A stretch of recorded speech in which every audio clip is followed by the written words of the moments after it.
জ্ঞানই তো দিলাম, অজ্ঞান তো দেয়নি। তুমি যদি সালাম বিনিময় করো তাহলে তুমি উপকার পাবে, এটা বলে আমি তোমাকে উপকার করলাম মাত্র। আর উপকার রাখো তোমার উপকার।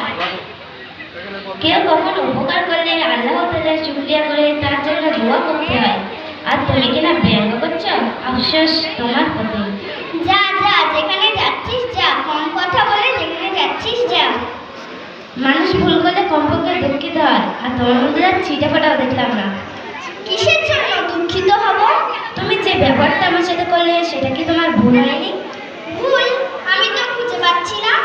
ইবলিস আদম আলাইহিস সালামকে সিজদা না করে আল্লাহ তাআলার সাথে তর্ক করেছিল, এটাই ছিল আদমের সবচেয়ে বড় ভুল। আমি এখন আসি, ভুল হলে ক্ষমা করো। তুমি ক্ষমা চাইছো কেন?